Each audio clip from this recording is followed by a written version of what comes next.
لیکن میں حیران ہوں کچھ ایسی باتیں اٹھا کر, کوئی عام ایسی کوئی ایک دو بات اٹھا کر, کوئی آدھی کوئی ادھر سے کوئی ادھر سے لے کر پیغمبر کریم صلی اللہ علیہ وسلم کے صحابہ پر اعتراضات شروع کر دیا جاتے ہیں, رسالت مآب علیہ السلام کی جماعت پر بات کرنا شروع کر دیتے ہیں. اور کہاں ظلم تو یہ ہوتا ہے کہ پیغمبر کی جماعت میں اہل بیت کو آدھا آدھا کر دیا جاتا ہے. میں ایک جملہ کہتا ہوں سمجھنے کے لیے, اہل بیت کا کیا معنی ہے؟ یہ دو لفظ ہیں, ایک لفظ اہل, ایک لفظ بیت. ان کا الگ الگ ترجمہ لکھ لیں, مطلب سمجھ آ جائے گا. دنیا میں کئی جگہ ہم اہل کا لفظ بولتے ہیں, اہل تاریخ, اہل تفسیر, اہل قلم, اہل عقل, اہل رائے, اہل علاقہ, اہل محلہ. کہتے ہیں نہیں کہتے؟ کیا معنی ہوتا ہے اہل تفسیر؟ کیا معنی؟ تفسیر والے. اہل تاریخ, تاریخ والے ہے یا نہیں ہے؟ اہل قلم, صحافی, قلم والے. اہل علاقہ, رہنے والے. تو اہل بیت کیا معنی؟ گھر والے. ترجمہ تو کر لو, اہل بیت گھر والے, لیکن ترجمہ پورا نہیں کرتے. گھر والے کا جو لفظ ہے, اگر بندہ کوارا ہو تو ماں بھی گھر والوں میں شامل, بہن بھی گھر والوں میں شامل, باقی بھی گھر والوں میں شامل. اگر بندہ شادی شدہ ہو, ماں بہن بھی شامل, بیوی بھی شامل. یہ نہیں دیکھا جاتا.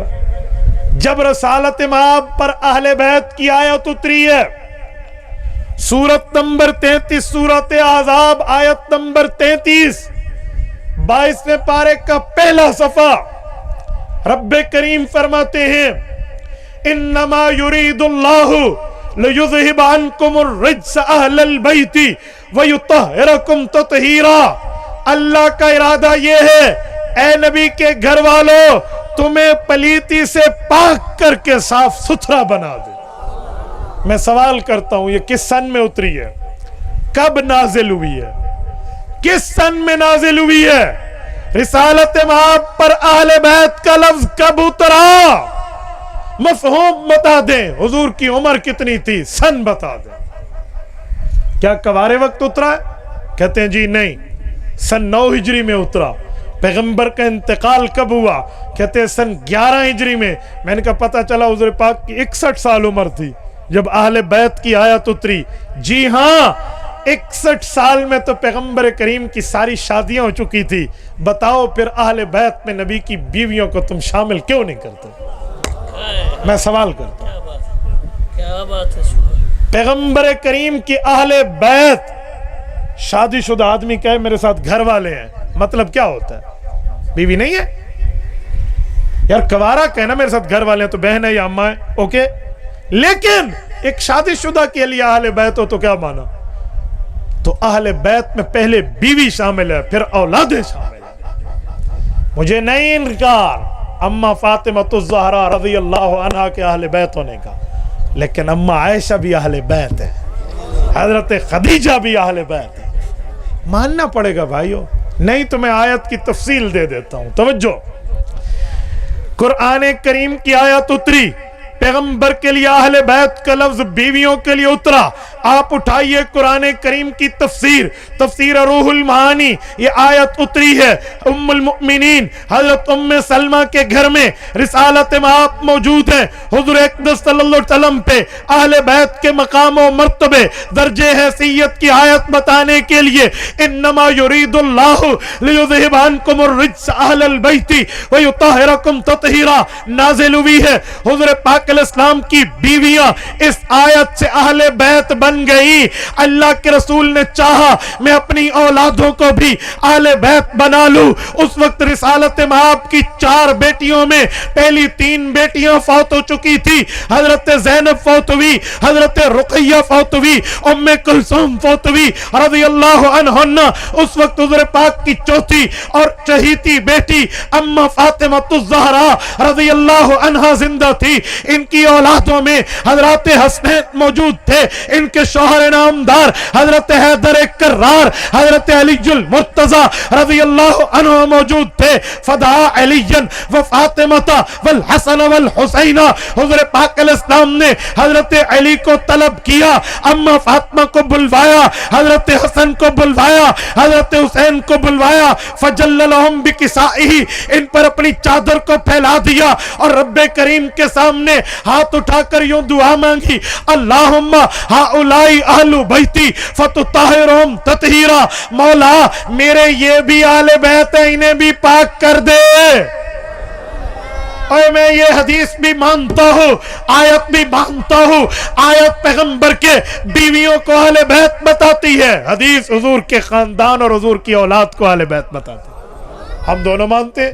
لیکن میں ایک بات پوچھنے لگا ہوں، اگر آیت میں اہل بیت یہی بن گئے تھے، بیویاں نہیں تھی، تو دوبارہ ان کے لیے دعا کیوں کی ہے؟ نہیں سمجھے؟ پھر دعا کیوں کی؟ ایک چیز حاصل ہو جائے، تحصیل حاصل کا کیا معنی؟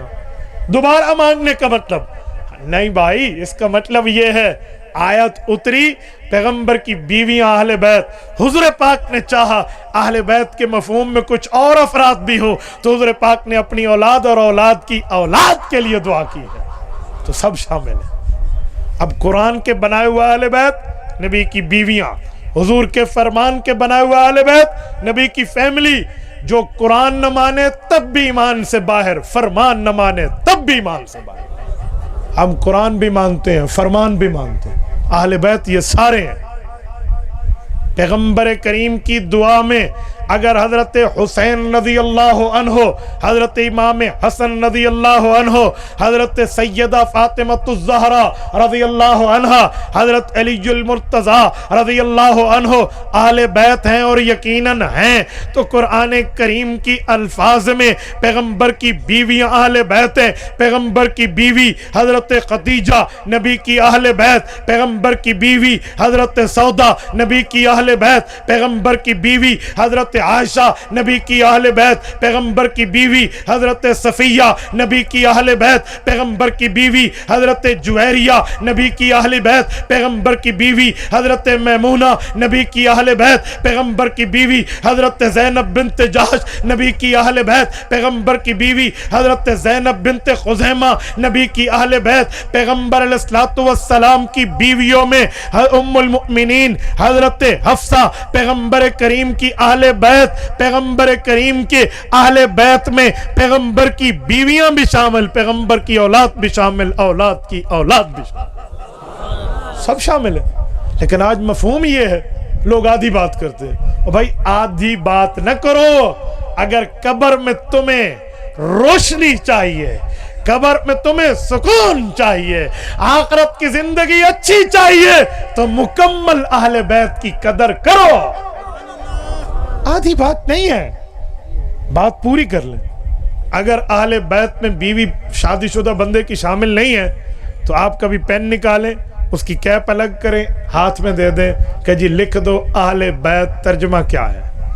دو تو لفظ ہے نا، ترجمہ لکھ دو کسی سفید کاغذ پہ، مسئلہ ہی حل ہو جانا ہے. لیکن مسئلہ یہ ہے، ڈنڈی مارتا ہے شیطان، بڑا بے ایمان ہے، تو وہ اہل بیت آدھے منواتا ہے، آدھے چھوڑ دیتا ہے. بھائی جیسے دین پورا ماننا ہے نا، ادھورے دین پہ بات نہیں بنے گی. قرآن پورا ماننا ہے، ادھورے قرآن پہ دین نہیں، نجات نہیں ہے. ویسے نبی پاک کو پورا ماننا ہے، آدھے آدھے ماننے پہ نجات نہیں ہے. اللہ کو پورا ماننا ہے، آدھے آدھے پہ نجات نہیں ہے. صحابہ کو مکمل ماننا ہے، آدھے آدھے پہ نجات نہیں ہے. ویسے اہل بیت کی پوری عزت کرنی ہے، آدھے آدھے پہ نجات نہیں ہے.